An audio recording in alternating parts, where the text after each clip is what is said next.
Polemik Okan Cornelius dan mantan istrinya Lee Sachi kian runyam.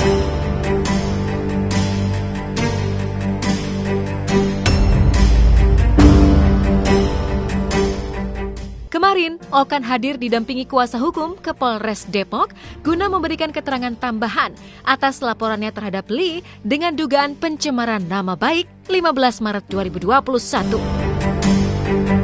Bersamaan dengan hal tersebut, Okan hadir membawa 3 orang saksi. Merasa dirugikan lantaran statement Lee Sachi sebelumnya, Okan menuding tuduhan sang mantan perihal hutang piutang pun tidak benar. Lantas bagaimana Okan menepis tudingan tersebut?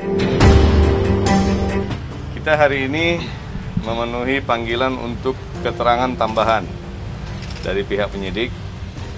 Tadi kurang lebih untuk masukan aja ada sekitar 20 pertanyaan lebih. Kita memberikan keterangan-keterangan tambahan dan mengantarkan juga bukti-bukti pendukung dan tambahan terkait laporan yang kita buat kemarin. Terutama laporan-laporan keuangan ya. Masukan ada terlibat hutang dengan terlapor. 3 saksi ya, terutama 1 Mas Okan sebagai pelapor. Yang 2 itu pihak internal yang ada di dalam rumah Mas Okan yang tahu persis kejadian ini dari mulai hari A sampai dengan akhir. Saya nggak pernah buka statement kalau dia punya utang piutang ya. Maksudnya saya nggak pernah mau membuka aib apapun itu. Namanya orang sudah masa ntar kalau dibilang kau udah cerai, lu ribut-ribut utang piutang segala macam.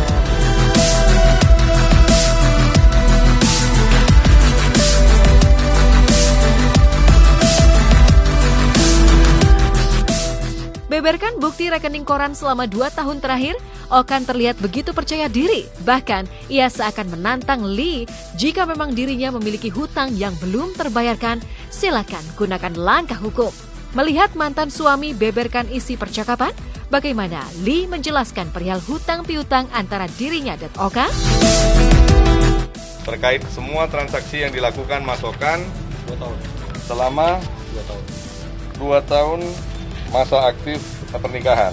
Jadi kalau dibilang Mas Okan ada hutang dengan terlapor atau dengan siapapun, ya silakan ambil langkah hukum, buktikan saja mau ambil secara pidana ataupun perdata, silakan. Emang saya sempat ketika kita bentrok, jadi saya sempat menagih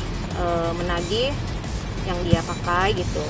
Terus kemudian dia bilang nanti katanya. Terus ditanya lagi kan sama lawyer aku beberapa kali, terus nggak tahu kapan nanti kalau gua mau gua info.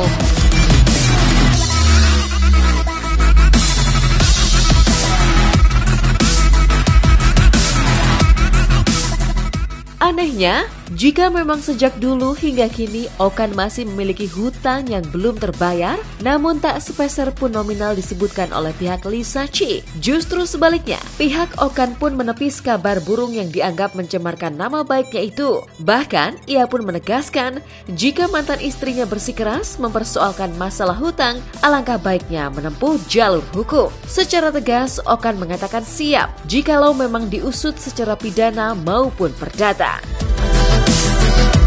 Nggak ngerti, nggak pernah diekspos angkanya, tapi di mana-mana kan diberitakan bahwasannya klien saya ada hutang dengan yang bersangkutan, dan salah satu langkah yang diambil oleh beliau juga mengenai kelanjutan hukum yang lalu sedang diproses oleh beliau juga bukan karena apa-apa, tapi karena masih ada keterikatan nominal dengan beliau. Jadi tidak mau diputuskan, maka itulah langkah untuk mengikat supaya beliau masih terikat dengan mereka.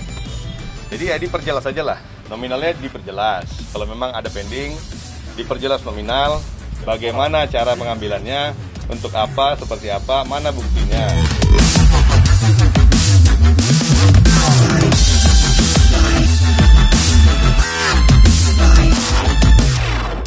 Sama-sama terlihat percaya diri dengan situasi saling tuding satu sama lain. Okan dan Lee seakan tak menemukan titik terang. Tak hanya itu, Okan juga sempat absen dari layar kaca dan tak tampak batang hidungnya selama beberapa bulan. Jika memang ia yakin bahwa tudingan Lee selama ini salah, lantas mengapa Okan memilih bungkam? Ya intinya kan sekarang kan yang di opini publik. Makanya saya bilang, makanya saya tuh udah setahun juga saya tidak keluar di media karena saya mengumpulkan bukti-bukti. Dan kalau emang ada hal-hal yang menurutnya harus diluruskan, buatlah laporan gitu loh. Jangan membuat opini publik, bikin caption, posting-posting di media sosial dan lain-lain. Itu kan jadi menggiring opini publik. Seperti contohnya di Polsek Limo. Dibikin laporan, tidak terbukti, diberhentikan.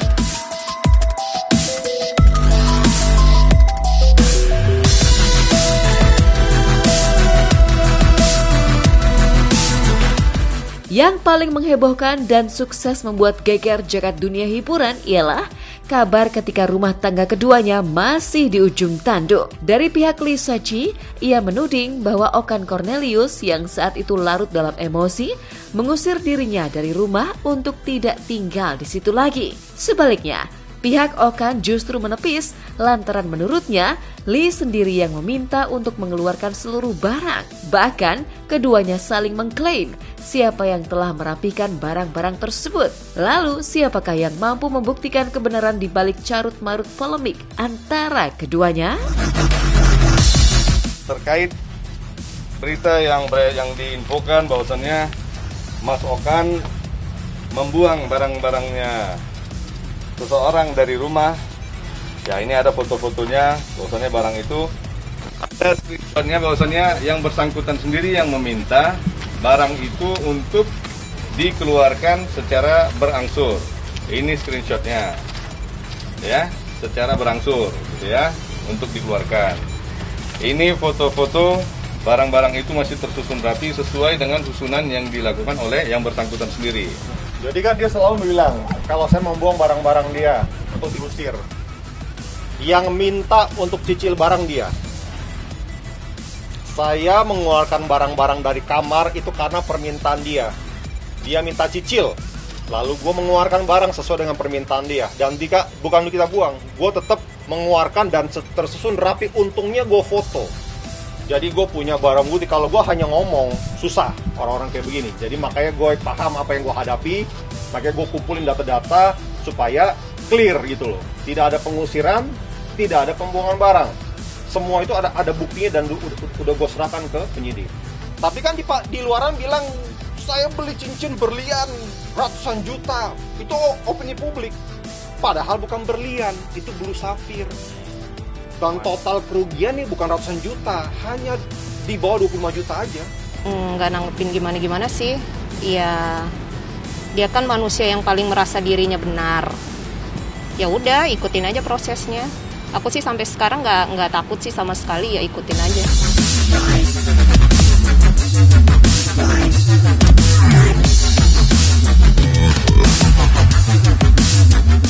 Alih-alih menghindari hubungan yang kian keruh, Lisa Chi sejatinya ingin bertemu dengan Okan guna membicarakan segala permasalahan secara empat mata. Menanggapi keinginan mantan istrinya, Okan pun angkat bicara. Bertolak belakang dengan Lee yang menginginkan mediasi, Okan justru menolak. Bahkan dengan tegas, ia mengatakan bahwa nasi telah menjadi bubur, kini giliran Okan mengungkit segala hal ke jalur hukum. Saya tuh kalau misalnya apa-apa ya nggak pernah maksudnya mau playing victim, rekayasa. Itu kan kita perempuan ya, apa yang kita rasakan di dalam rumah ya itulah yang kita ceritakan gitu loh. Intinya saya ke-trigger, ada ya orang seperti itu gitu loh. Makanya saya menunggu momen di mana saya bisa bertemu dengan dia. Itu aja sih sebenarnya, clear. Nasi sudah jadi bubur. Kalau mau damai nanti, jalanin dulu proses hukum, datang dulu ke polisi, jelaskan dulu. Jadi tahu mana yang berbohong, mana yang tidak berbohong. Soal nanti mau minta maaf itu urusan terakhir. Jadi kalau perlu pakai nangis-nangis, ya kan? Waktu dulu ngelaporin gua nggak nangis. Waktu bikin opini publik cincin beli nggak nangis. Udah terpojok begini jangan nangis. Ya hadapi kan.